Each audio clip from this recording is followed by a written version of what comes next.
안녕하세요. 신은이라고 합니다. 저는 2003년도에 대한민국에 입국했고요. 함경북도 무산이라는 곳이 고향이에요. 혹시 여러분들 무산 아시나요? 여기 초등학교 교과서에 보면은 무산이 광산으로 유명하다고 되어 있더라고요. 그래서 남한 분들도 아주 잘 아는데, 네, 아주 시골 동네라고 할 수 있는 곳이에요. 그곳에서 살다가 하나님의 은혜로 이렇게 대한민국 수도인 서울에서 살게 돼서 정말 영광스럽게 생각하고요. 그리고 또 오늘 이렇게 큰 교회에서 간증을 할 수 있게 돼서 아까 목사님께서 얘기하셨던 대로 다리가 후들후들 떨리고 있고 목소리도 네, 긴장돼서 그런지 잘 나가지도 않는 것 같고 제 목소리 떨리지 않죠? 네, 감사합니다. 감사합니다. 혹시 말하다가 막 버벅대고 이러더라도 많이 이해해 주시기 바라겠습니다. 저는 북한에 있을 때 제일 행복했던 시간이 엄마가 맛있는 거 사줄 때였어요. 특히나 장마당에 나가서 뭐 꽈배기라든지 아니면 두부밥이라든지 이렇게 고급 음식들, 북한에서 말하는 그런 음식들 사줄 때 정말 맛있었고 좋았고 기분이 좋았고, 또 한국에 오니까 오늘 우리 목사님께서 불도장이라는 맛있는 걸 사주셨는데 그거 먹을 때도 정말 행복하고 기분이 좋았어요. 근데 불도장 여러분들 모르실 거예요. 저도 오늘 처음 알게 됐는데 아주 비싸고 산후조리에는 딱 좋은 음식이더라고요. 네, 그거 먹을 때 정말 행복했는데 그보다도 더 행복한 순간이 바로 하나님께 받은 은혜를 이렇게 전하는 지금 이런 시간인 것 같습니다. 제가 시편을 말씀드렸었는데 제가 너무 많은 은혜를 받은 것 같아서 한국에 와서 성경책을 읽어보았어요. 근데 성경책 읽다 보니까 시편이 너무 마음에 와닿더라고요. 시편 102장 1, 2절 말씀 금방 봉독을 하셨는데 거기 보면은 구원을 원하면은 기도를 하시고 하나님께서 얼굴을 감추지 마시고 내 기도를 들어달라라는 내용이 나오고 17절에 보면은 그 기도에 응답하신 내용이 나오는데 아마 저희 가정도 저도 그렇게 기도를 하고 해서 하나님께서 응답해서 지금 이 자리에 서 있는 것이 아닐까 싶어서 너무 와닿는 구절이었어요. 지금 제가 이제 시작할 건데 하나님께 받은 은혜 여러분들께 말씀드리려고 합니다. 제가 98년도 15살 되던 해에 학교 갔다 집에 왔는데 어머니가 갑자기 옷을 막 교복을 갈아입으라고 하시더라고요. 그러면서 빨리 북한을 떠나야 된다라고 말씀하셨어요. 그래 아무것도 모른 채로 부모님께서 가자고 하면은 당연히 가야 되기 때문에 옷 갈아입고 5분 만에 막 나와서 두만강을 건너버렸어요. 가족과 함께.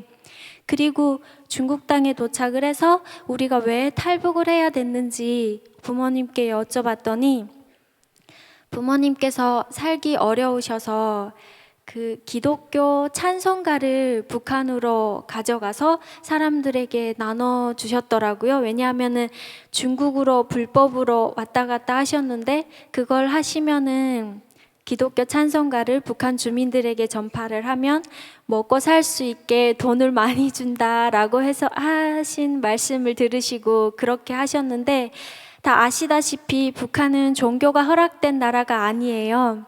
그렇다 보니 부모님께서 하신 행동이 사형을 당할 수 있는 그런 죄였고 사형이 아니면 정치범 수용소 가서 평생 동안 나오지 못할 그런 죄였는데 발각되게 되었고 그래서 탈북을 결심하게 되신 거더라고요.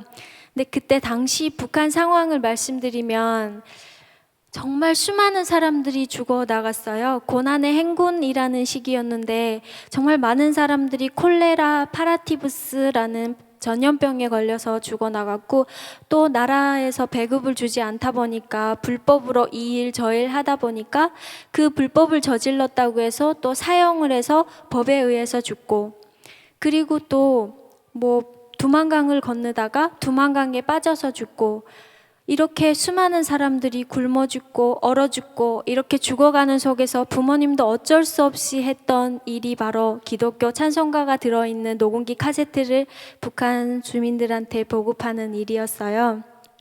근데 그 일 덕분에 지금 이 자리에 있지 않나 싶습니다. 그렇게 돼서 저희는 탈북을 했고 중국 생활이 시작됐어요.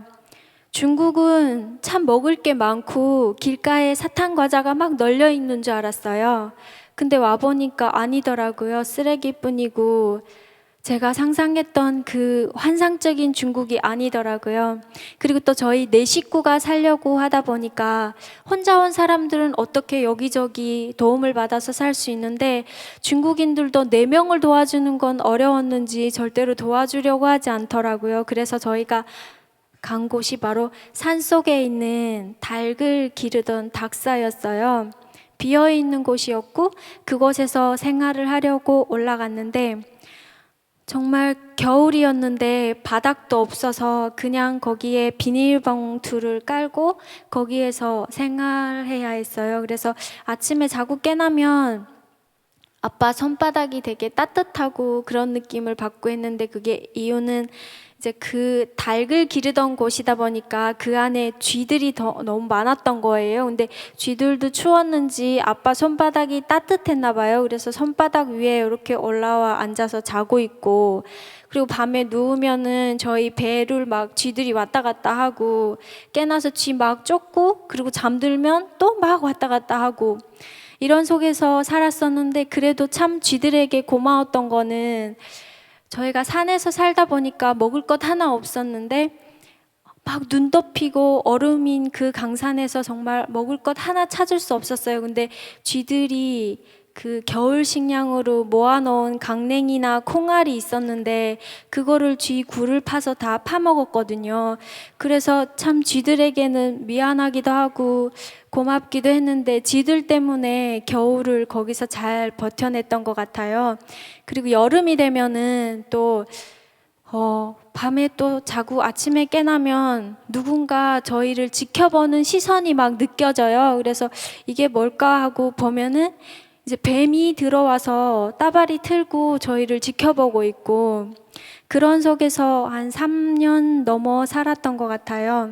부모님께서 겨울에는 나무에서 파시고 또 여름에는 저희까지 같이 가서 뭐 산나물 캐고 또 감자 이삭, 강냉이 이삭을 주워서 먹으면서 잘 살았던 것 같아요. 근데 그러던 어느 날 부모님께서 산에 일하러 가시고 저희 두 자매만 집에 있을 때 갑자기 그 산속으로 차도 겨우 올라오는 그 산속으로 지프차가 삐뚤삐뚤하고 올라오더라고요. 보니까 공안차였어요. 도망은 가야 되는데 다리가 너무 떨려서 도망을 갈 수가 없더라고요. 그래서 잡히고 말았어요. 동생이랑 저랑 둘만 잡혀서 이제 공안국으로 가서 며칠 동안 조서를 썼는데 잡혀서 공안국까지 가는 동안 차에서 엄마가 그렇게 보고 싶더라고요. 이렇게 가면은 다시는 우리 엄마 보지 못하나? 우리 아빠 보지 못하나? 라는 생각에 차에서 정말 많이 울었던 것 같아요. 동생이랑 둘이서 손잡고 울었었는데 그렇게 공항국에 가서 한 3, 4일 동안 머물면서 조서를 쓰고 그리고 공항국에서 원성을 통해서 이제 국경이 있어요. 그 국경을 넘어서 이제 북한으로 가는데 그 국경으로 이송되던 날 갑자기 감옥에서 막 나오라고 해서 나갔더니 저희를 뒤로 이렇게 수갑을 채우더라고요. 그리고 수갑을 채우고 차에 태우고 그리고 막 공안들이 정말 무섭게 자동보청에 막 탄창을 재우고 저희 두 자매가 뭐 도망가면 얼마나 도망간다고 탄창을 막 재우더니 저희 차에 태우고 저희 뒤에서 총을 저희한테 이렇게 댄 채로 몸에 대진 않았지만 그러고 무섭게 행동을 하면서 차에 타라고 해서 타고 나가는데 저 밖에 그 감옥 쇠문이 열리는데 그렇게 보고 싶었던 저희 엄마 아빠가 앞에 서 계시더라고요. 엄마라고 부르고 싶었는데 부를 수가 없잖아요. 거기서 엄마라고 부르고 아빠라고 부르면 공안이 또 잡을 것 같더라고요. 그래서 모른 척 못 보는 척하고 차에 앉아 있는데 갑자기 엄마가 그 지프차 앞으로 막 확 뛰어 들어오시더니 저희를 발견하시고는 못 간다고 앞을 이렇게 막고 서 계시더라고요. 그러는데 공아는 또 저희한테 누구냐고 물어보고 있고 저 여자 누구냐 하는데 엄마라고 너무 말하고 싶은데 엄마라고 말하면 바로 잡을 것 같아서 말도 못하고 그냥 모르는 아줌마라고 왜 저러는지 모르겠다라고 말하는데 입으로는 그렇게 막 말하는데 눈에서는 눈물이 하염없이 나오고 있더라고요. 옆에서 또 아빠는 이러다 우리까지 잡히면 애들은 누가 구하냐라고 하면서 엄마를 막 말리고 계시고 우리가 엄마가 아니라고 말하는 순간 공아는 또 브레이크를 밟았던 발을 떼고 엑셀을 바로 확 밟아버리니까 갑자기 엄마가 그 차 옆에 모퉁이에 부딪히셔가지고 길에 막 내동댕이 치고 그런 모습을 보면서 북송됐던 것 같아요. 그래도 부모님은 뭐 몇 개월, 한 반년, 1년 있으면 다시 만난다라는 희망, 기대감을 가지고 북한으로 갔었어요. 근데 북한으로 막 다리를 넘어가고 있는데 공화국기가 펄펄펄 휘날리고 있더라고요, 북한 쪽에. 근데 그걸 보니까 그동안 제가 15년 동안 살아왔던 곳이라 그런지 너무 공화국기를 보는 순간 너무 감격스럽더라고요. 그러면서 저기가 내 고향이지라는 생각에 저 다리만 넘으면 내 고향 하늘을 마음껏 쳐다봐야지라는 생각으로 내 다리를 넘었어요, 버스를 타고. 그래서 내리자마자 하늘 쳐다보면서 감격에 겨워 있는데 갑자기 보이지도원들이 와서 발로 막 차고 디디고 니네들이 하늘을 볼 자격이 있냐면서 나라를 배반하고 간 주제에 머리를 숙이라고 하면서 가자마자 정말 많이 얻어맞았던 것 같아요. 그렇게 보이부로 끌려갔는데 보이부에서는 또 혹시 기독교나 아니면 한국 사람들과 접촉을 했는지 안 했는지 보려고 또 엄청 많이 때리고 뭐 때리는 건 두 말하면 뭐 잔소리일 정도로 그렇게 혼을 많이 내요. 그래도 뭐 다행인 거는 기독교나 남한 사람들하고 접촉을 하지 않았기 때문에 무사했었는데 거기서 맞는 것보다도 더 고통스러웠던 게 있었어요. 정말 수치스러웠던 게 화장실을 가는데 그 보이지더원이 따라오더라고요. 따라와서 앉아서 변을 보고 있는데 나무꼬챙이를 들고 와서 막 뒤에서 이렇게 서가지고 빨리 보라고 나갈 줄 알았어요, 화장실에서. 근데 안 나가고 지켜서서 나무꼬챙이를 들고 서 있더라고요. 나가지 않냐고 하니까 안 나간대요. 그래서 배는 아프고 해서 어쩔 수 없이 봤는데 보고 나니까 정말 징그럽게 그거를 막 헤쳐보더라고요. 그래서 나중에야 그 이유를 알게 됐는데 북한으로 탈북해서 북송돼서 나가는 사람들이 돈을 여기저기 숨기고 나가요. 근데 숨기면은 몸수색을 다 홀딱 벗겨놓고 하기 때문에 돈을 다 뺏기거든요. 그래서 뺏기지 않으려고 돈을 삼키고 나간대요. 그래서 삼키고 나가는 돈을 보이지도원들이 알기 때문에 그거를 뺏기 위해서 보이부에서 국수죽을 주는데 그 죽 안에 설사약을 타서 주는 거예요. 그러면 그 설사약이 들어간 국수죽을 먹으면 바로 화장실로 가고 이제 돈을 먹은 사람들이 돈을 이제 변으로 배출을 하게 되고 그거를 찾기 위해서 보이지도원들이 뒤에서 나무꼬챙이로 변을 막 뒤져봤던 거더라고요. 제가 그때 18살이었는데 한창 사춘기인 나이인데 정말 차라리 발로 차고 뭐 몽둥이로 치고 이게 차라리 낫지 그렇게 뒤에서 그런 건 정말 수치스럽더라고요.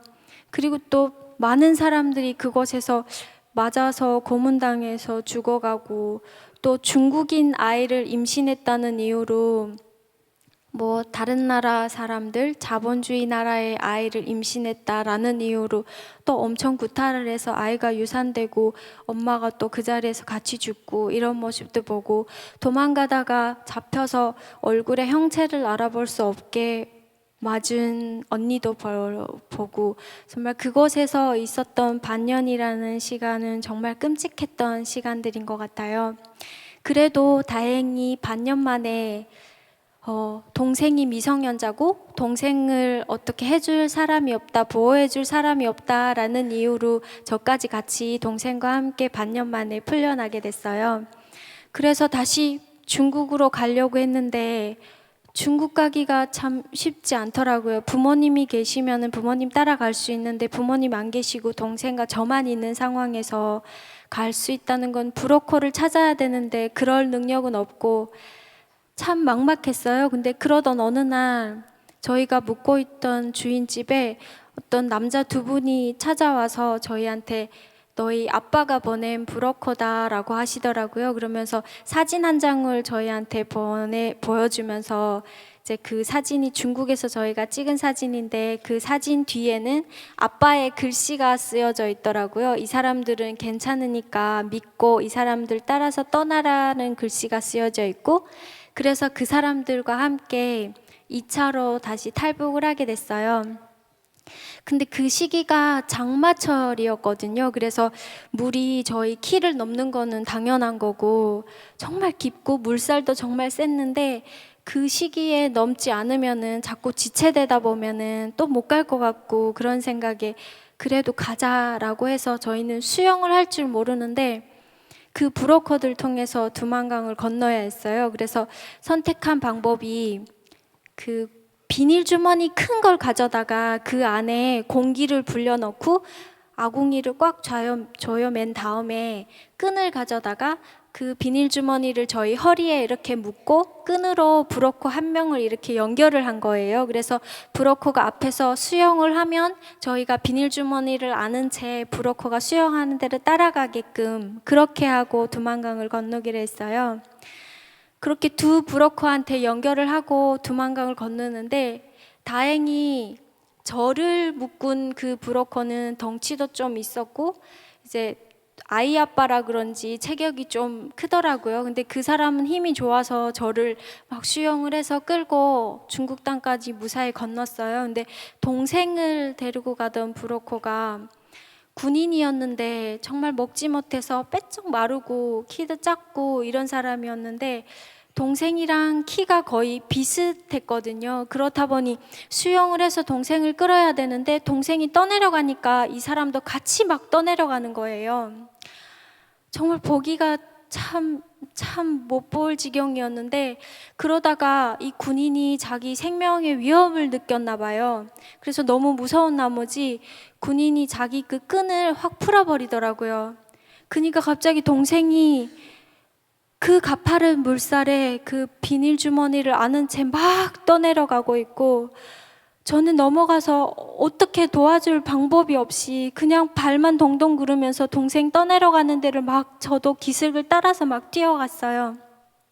그러다가 동생도 무서웠나 봐요. 그 가파로운 물살에 막 떠내려가는데 얼마나 무서웠겠어요. 그래서 비닐 주머니를 너무 꽉 끌어안은 나머지 손가락에 비닐 주머니가 터져버렸나 봐요. 그래서 비닐 주머니까지 없고 하다 보니까 동생이 그냥 물속에 잠겨버리더라고요. 그러고 나서 한참 있다가 다시 꼴롤로 올라와서는 막 소리 지르고 그렇게 몇 번을 들어왔다 나갔다 하는데 제가 도울 수 있는 방법은 아무 방법도 없더라고요. 수영도 할 수 없었고 저도 사람인지라 그 가파로운 물에 뛰어들 수도 없는 상황이고 근데 다행인 거는 저를 넘겨줬던 그 브로커가 갑자기 그 가파로운 물에 확 뛰어들더니 동생을 따라서 수영을 해서 내려가고 다시 올라오지 않을 것 같던 동생이 다시 물 안에서 올라오는 순간 머리채를 확 잡아서 다시 수영해가지고 끌고 나왔는데 나오자마자 숨을 안 쉬더라고요. 그래서 너무 놀라가지고 정말 죽었는 줄 알았어요. 그래서 배를 막 누르고 호흡하려고 막 해주려고 막 하고 근데 갑자기 입에서 물이 막 콜콜콜 나오더니 숨을 쉬더라고요. 얼마나 안도의 숨을 내셨던지 몰라요. 그렇게 어렵게 또 2차 탈북을 하고 저희 어머니 아빠가 살고 계시는 곳으로 무사히 들어갔어요. 들어가 봤는데 또 어렵게 어머니 혼자 계시더라고요.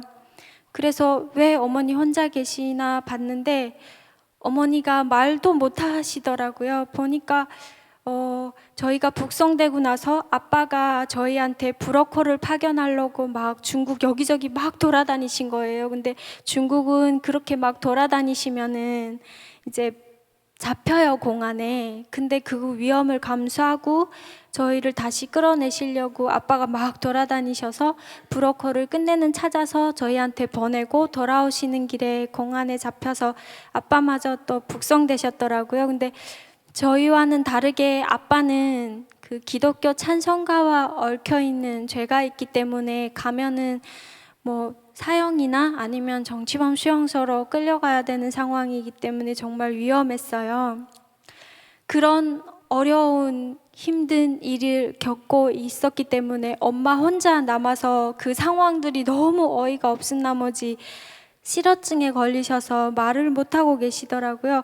저희를 보고도 이름도 못 부르시고 그냥 눈물만 하염없이 흘리시고 밤새도록 안고 울기만 하시더라고요. 엄마는 그래도 다행히 저희 곁에 있기 때문에 저희가 잘 보듬어 드리면은 말하는 거 다시 회복되고, 네, 그렇게 저희 곁에 있었기 때문에 참 다행이었는데 아빠가 문제이셨어요. 아빠는 저희를 위해서 이것저것 하시다가 그렇게 북송되셨는데 저희는 아빠를 위해서 해드릴 수 있는 게 아무것도 없더라고요. 그래서 아빠를 위해서 한 게 기도였어요.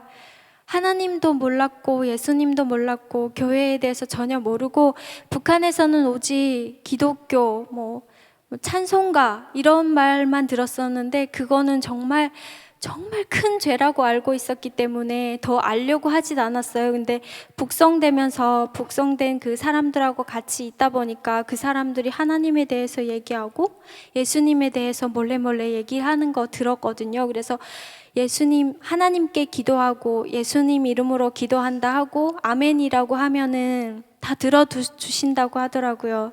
대신에 십자가가 있는 교회에 가서 기도해야 된다고 하더라고요.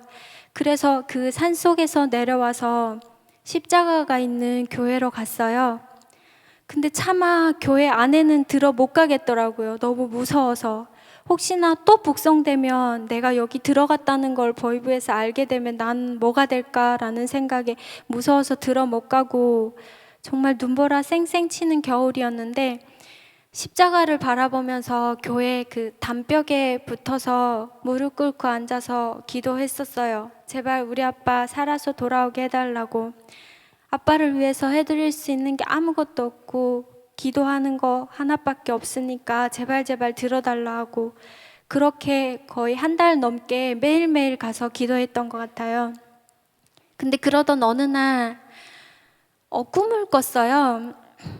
근데 꿈에 하늘에서 어떤 분이 하얀 옷을 입고 책 한 권을 이렇게 들고 내려오시더라고요. 그러더니 저한테 울지 말라고 이제부터 너희 아빠가 살아서 돌아오시는데 이렇게 너희 가족이 고난을 겪는 이유는 앞으로 큰 일을 앞두고 있기 때문이라고 그 일을 하기 위해서 이 고난을 겪는 거고 아빠가 8개월 되는 그 마지막 즈음에 연락이 오실 거라고 이러고 그분이 가버리셨어요.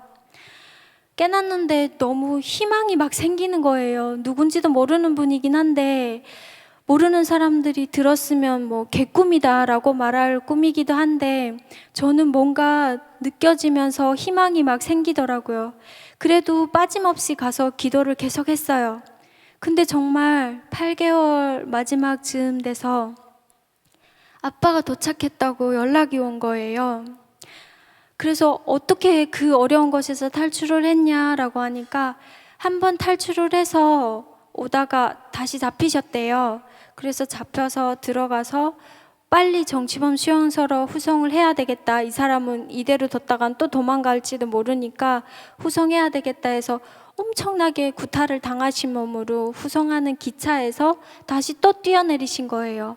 그래서 갈비가 뭐 몇 대 나가고 다리도 부러지시고 그런 몸으로 다시 두만강을 건너서 네, 왕청이라는 곳까지 정말 한 4일 정도 걸어야 되는 곳이에요. 근데 그 먼 길을 눈을 먹고 그리고 쩔뚝쩔뚝 하시면서 또 파라티푸스라는 전염병에 걸리셔서 설사까지 만나셔가지고 엉덩이가 다 어신 채로 갈비뼈가 부러져서 숨도 겨우 쉰 채로 4일 동안 걸어서 오시는데 너무 추워서 오는 도중에 그 소똥이 너무 따뜻하다고 해요. 그 안에 이산화탄소가 많기 때문이라고 하는데 그 소똥무지에 들어가서 소똥을 막 뒤집어 쓰고 그리고 주무시기도 하고 그러면서 4일 동안 버티셔가지고 다시 저희 가족에게로 돌아오셨더라고요.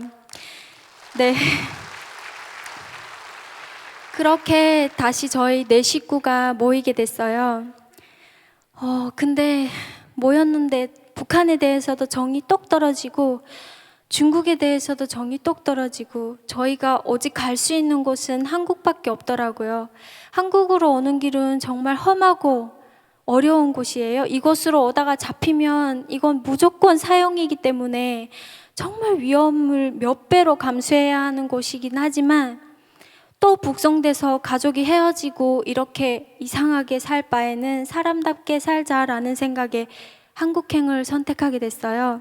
근데 한국행을 선택하고 나니까 꿈에 그분이 얘기했던 게 생각나더라고요. 저희가 북송되지 않았더라면 한국행이라는 이렇게 큰 일을 선택을 하지 않았을 거잖아요. 계속 그 산 속에서 정말 구석기 시대 사람들처럼 나무를 캐서 먹고 또 그 뱀들, 쥐들하고 같이 생활하면서 그렇게 살았을 텐데 그런 어려운 일을 겪었기 때문에 이렇게 행복한 길을 선택을 할 수 있는 거고 큰 일을 이렇게 선택을 할 수 있는 거다라는 생각에 그 꿈이 뭔가 개꿈이 아니었구나라는 생각이 확 들더라고요.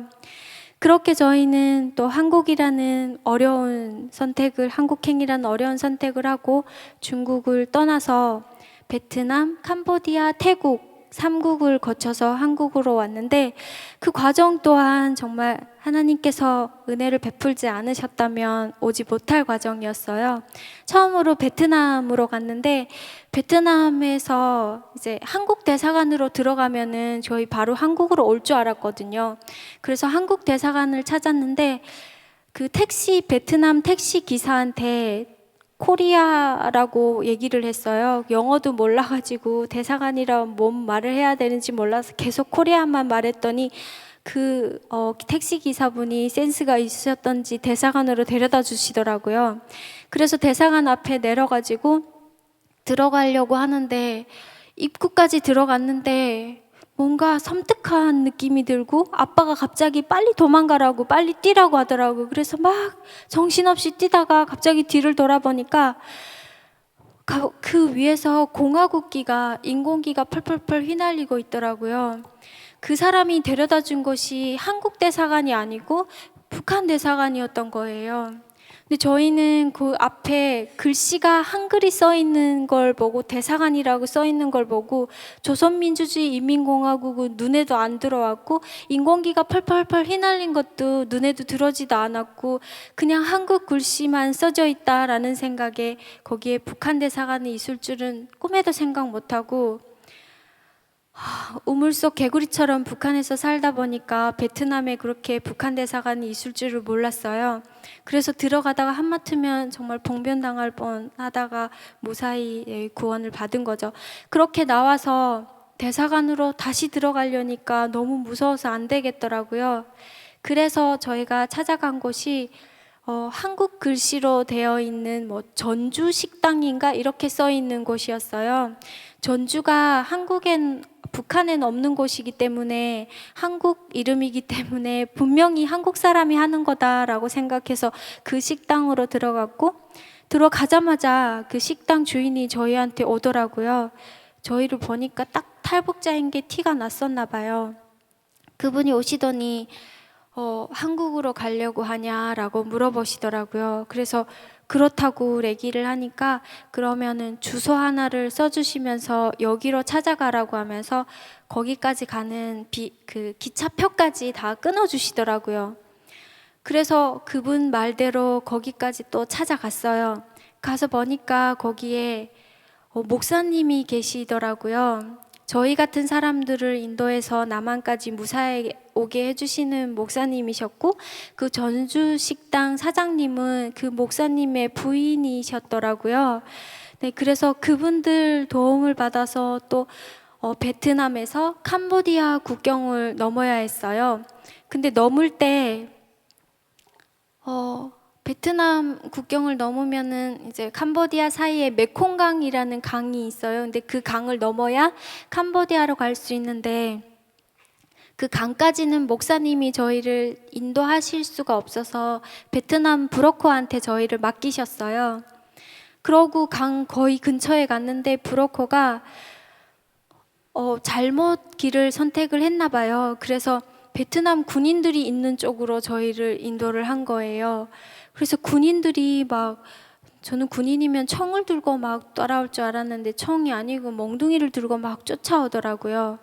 그 몽둥이를 보니까 총이면 함부로 쏘지 못하는데 몽둥이면 함부로 막 놀릴 것 같아서 정말 무섭더라고요. 그래서 있는 힘껏 죽어라 앞으로 뛰어갔었던 것 같아요.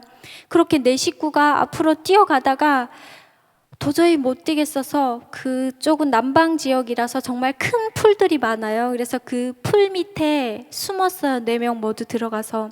근데 군인들이 막 복잡하게 막 찾고 베트남어로 막 뭐라고 말하더니 저쪽 어딘가로 목소리가 들리지 않게 사라지더라고요. 그래서 아빠가 가만히 앉아 있으라고, 나가서 내가 망을 보고 사람이 없으면 다시 데리러 올 거니까 있으라 하고 아빠가 나가셨는데, 1시간이 거의 됐는데도 아빠가 오지 않으시는 거예요. 그래서 저희는 그 풀 밑에서 모기한테 정말 많이 뜯기면서, 아빠가 만약 잡히셨으면 우리끼리 남한으로 가서 잘 산들 뭐가 행복할까라는 생각에 아빠를 찾아야겠다 해서 3명 모두 그 풀숲에서 나와서 아빠를 찾아서 살금살금 걷고 있는데, 갑자기 발이 막 움직여지지가 않는 거예요. 3명 모두가. 왜 이럴까 싶어서 점점 움직이는데 움직일수록 푹푹푹 빠져들어가요. 늪이었던 거죠. 저희 그 메콩강 주변에 늪이 많다는 걸 듣기는 들었지만 그때는 위급한 상황이어서 그거를 생각할 겨를이 없었어요. 그래서 늪에 막 빠지고 있는데, 엄마라도 빨리 나와서 우리를 구하겠다고 엄마가 더 열심히 막 몸을 움직이셨고, 저희는 어쩔 수가 없이 그냥 멍해 있었고, 근데 늪이 정말 말대로 듣던 대로 막 움직이면 움직일수록 더 깊이 막 빠져 들어가는 거예요. 그래서 저희는 가만히 서 있으니까 조금씩 빠져 들어가는데 엄마만 막 이만큼씩 푹푹푹 들어가고, 그래서 거의 엄마가 막 잠기려고 해서 안 되겠다 싶어서 베트남 군인들이라도 와서 저희를 꺼내줘야 일단은 여기서 살아야 될 것 같고 해서 아빠도 목청껏 부르고 살려달라고도 목청껏 외쳤어요. 근데 한참 있다가 아빠가 나타나신 거예요. 그러고 저희한테 나무 꼬챙이를 내밀어서 그 꼬챙이에 엄마가 먼저 나오고, 저희는 뭐 별로 잠기지 않아서 저희도 같이 나왔는데, 나와서 막 빨리 도망가자, 살았다 이러는 것도 순간 옆에 보니까 베트남 군인들이 다 와서 저희를 그 꼬챙이 잡고 나오고 있는 거를 옆에서 멍둥이 들고 다 지켜보고 있었더라고요. 그래서 베트남 군부로 또 끌려가게 됐어요. 끌려가는데 정말 막막하더라고요. 왜냐하면 베트남과 북한은 사이가 좋다고 들었거든요. 그래서 베트남 군인이면 당연히 북한으로 저희를 보낼 것 같고, 그 생각에 정말 우린 이제 죽었구나라는 생각밖에 없었어요. 그렇게 군부로 끌려가서 있는데 어떤 군인이 와서 막 손짓으로 너희하고 대화가 통하지 않는, 말이 통역이 없는 거예요. 그래서 이제 통역해주러 오는 사람이 올 거니까 그때까지 기다리라고 하더라고요. 근데 저희가 정말 그 기다리는 시간이 긴장됐었던 이유가, 만약 북한 대사관에서 통역해주러 왔다고 하면 저희는 100% 북한으로 끌려가야 되는 거고, 만약 남한 대사관에서 통역해주러 오는 사람이 온다라고 하면은 저희는 살 가능성이 너무 큰 거였어요. 그래서 앉아서 도마뱀이 막 저희 몸으로 막 기어다니고 막 하는데도 앉아서 또 기도하기 시작했어요. 제발 들어달라고, 제발 남한 사람이 와서 저희 통역하게 해달라고. 몇 시간 후에 왔는데 그 몇 시간 동안 쉬지 않고 계속 앉아서 기도만 했던 것 같아요. 근데 갑자기 통역 왔다고 나오라고 해서 나갔는데 이 가슴에 김일성 초상화를 달지 않았더라고요. 네. 그거 보니까 네. 얼마나 기쁜지 그냥 벅차오르는 그 마음을 어떻게 주체할 수가 없는 거예요. 그 초상화만 달았으면 저희는 그 자리에 풀썩 주저앉았을 텐데 초상화를 달지 않았다는 건 당연히 남한 사람이라는 거잖아요. 그래서 있는데 정말 서울 그 남자의 그 살살 사람 간을 녹이는 그 말투를 써가면서 저희한테 걱정하지 말라고, 내가 왔으니까 도와줄 거라고 말씀을 하시더라고요. 그래서 그분이 와서 그 베트남 군인들하고 30분도 안 되게 뭔가 대화를 하고 뭔가 봉투도 건네고 이러는 걸 봤어요. 그러고 나서 저희 4명을 바로 군부에서 꺼내 주시더라고요. 너무 그분이 고마웠어요. 근데 나와서 왜 우리를 이렇게 도와주셨냐고, 뭐 하시는 분이냐고 성함을 여쭤보고 했는데 그분이 성함을 알려주지 않으시더라고요. 그러면서 내가 이름을 막 말하고 다니면은 안 되는 거라서 얘기하면 안 된다고, 또 이 가족 같은 사람들을 구해야 되기 때문이라고만 말씀을 하셔서 뭐 하시는 분이냐고 또 물어봤더니 선교사라고 하시더라고요. 저희는 선교사가 뭐 하는 분인지 몰랐어요, 그때는. 지금은 알지만. 그러면서 선교사라는 직업이 있구나라고만 생각을 했거든요. 근데 그분이 가시면서 저희한테 한국으로 가면은 꼭 하나님 믿으라고 그렇게 말씀하시고 가셨어요. 저희한테 그쪽에 계시는 목사님한테 다시 보내고 가셨거든요. 그러고 나서 한국에 와보니까 선교사는 하나님 일을 하고 계시는 분이시더라고요. 그렇게 다시 잡혔다가 다시 무사히 구출을 돼서 목사님께 가서, 그때는 정말 안전한 브로커를 통해서 메콩강을 건넜던 것 같은데, 또 안전한 브로커였는데 이 브로커가 또 길을 잘못 들어서 이제 쪽배를 타고 메콩강을 건너는데 악어가 정말 많은 쪽으로 가고 있더라고요. 근데 그 전에 소문을 듣기로 그 악어가 이제 여자가 생리를 하는 여자가 그 보트에 탔었는데, 쪽배에 탔었는데 그 피 냄새를 맡고 와서 배를 뒤집어서 17명이 죽었다는 말을 들었어요. 근데 혹시 저희가 타고 있는 그 배에도 저희 4명뿐만 아니고 여자분들 몇 명 더 있었는데 혹시 생리하는 분이 있으면 어쩔까 너무 걱정이 많았는데, 이 브로커가 악어들이 있는 대로 막 배를 막 몰고 가더니 이제는 또 거기를 지나가더니 또 이제는 늪이 있는 쪽, 숲이 이렇게 우거진 쪽으로 막 가더라고요. 참 이상했던 게 메콩강이 그냥 강인 줄 알았는데 강 속에서 풀이 자라고 있어요. 근데 그 풀이 자라고 있는 쪽으로 배를 막 몰고 가니까 풀에 배가 걸려서 앞으로 나가지를 못하는 거예요. 그래서 그 브로커라는 사람이 자기가 길을 잘못 인도해 놓고는 저희 아빠한테 남자는 네 혼자뿐이니까 빨리 내려서 저 풀을 해치라고, 뒤에는 악어들이 눈 파랗게 뜨고 막 어떻게 먹어보려고 쫓아오고 있는데 아빠 보고 내리래요.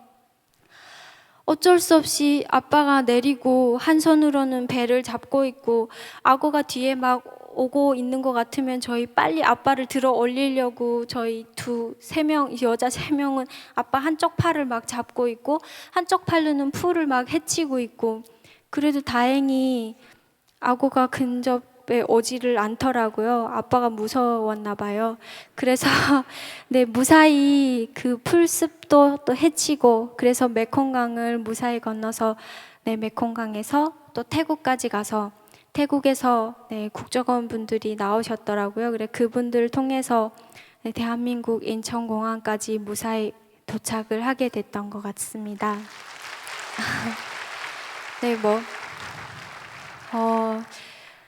한국에 와서도 참 많은 일들이 있었어요. 은행을 갔는데 은행에서 이제 북한 사람들 대부분이 겪는 일이라고 하죠. 은행에 갔는데 저희 북한에 있을 때는 은행 가면은 돈을 입금을 하면은 돌려주지를 않아요. 왜냐하면은 이제 은행에서 돈이 많으면은 국가 당자금으로 썼다 이러면서 돈을 주지 않거든요. 그래서 계속 달라고 하면은 너 반동 아니냐, 당에서 먼저 필요해서 썼다는데 왜 자꾸 달라고 하냐 하면서 반동 취급하면서 돈을 주지 않거든요. 그래서 집집마다 다 막 그 부엌 밑에 돈을 숨겨놓고 막 이래요. 근데 그때 오자마자 자꾸 담당 형사님이 돈이 있으면 은행에 적금을 하라고 하시더라고요. 근데 저희는 정말 할 수가 없었어요.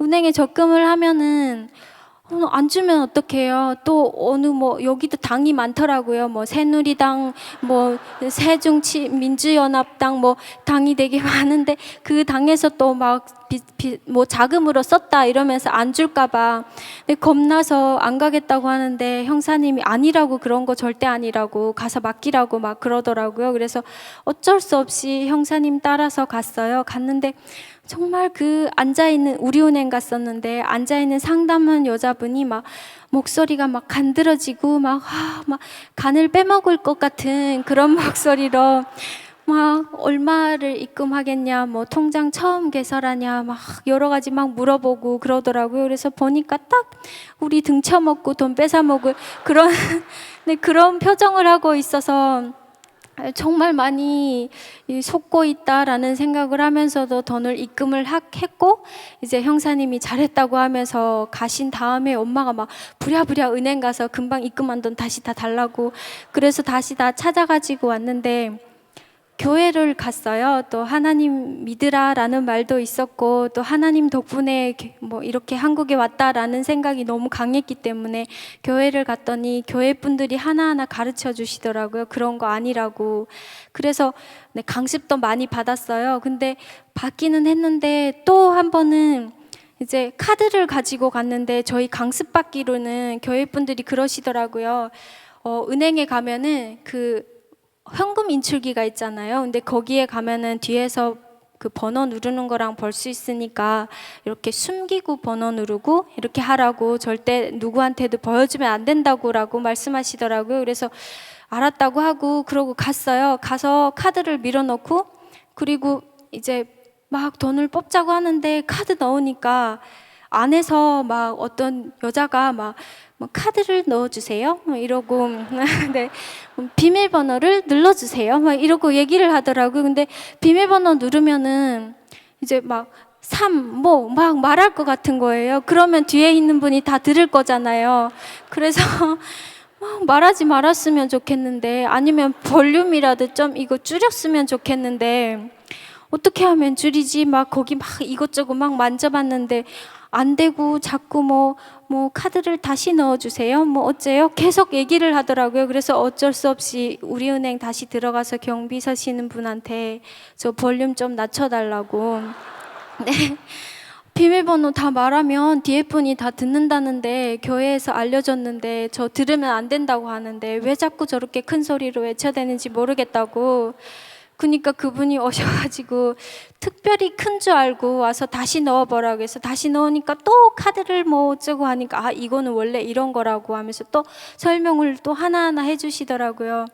그래서 또 거기를 무사히 넘기고 또 저희가 그 외래어에 되게 약해요. 그렇다 보니 학교를 갔는데 학교 가서 이제 그 수업 시간에 교수님이 그러시더라고요. 다 시험이 오픈북 시험이라고 하시더라고요. 근데 오픈북이 뭔지 몰랐어요. 그래서 집에 가서 열심히 공부를 달달달달 외워가지고 왔는데 애들이 저는 다 외웠는데 시험 시작하겠다는데 애들이 다 책을 꺼내놓고 다 보고 있는 거예요. 아니 이렇게 좋은 대학교에서 이렇게 노골적으로 부정행위를 하고 있는데 저 앞에 교수님 서 계시고 조교들도 이렇게 다 있는데 왜 이거를 제재를 하지 않을까 싶어서 조교를 불렀어요. 불러가지고 왜 다 책을 보고 있냐고 하니까 오픈북이라고 했는데 그래서 오픈북이든 뭐든 어쨌든 시험인데 왜 책을 보고 있냐고. 그러면 나도 보겠다고 이랬어요. 그러니까 당연히 보셔야죠. 이래서 막 책을 찾아가지고 보고 쓰고 그러고 나오면서 애들한테 오픈북 시험인데 왜 책을 다 보냐고 하니까 영어로 오픈이 열다고 책이 북이라고 하면서 그걸 연결해서 책을 열어서 보는 시험이다라고 알려주는데 그 다음부터 길에서 그 조교를 보면은 정말 쥐구멍이라도 있으면 들어가고 싶더라고요. 이렇게 어려운 일 정말 많았지만 그럴 때마다 도와줬던 분들이 교회 분들이셨던 것 같아요.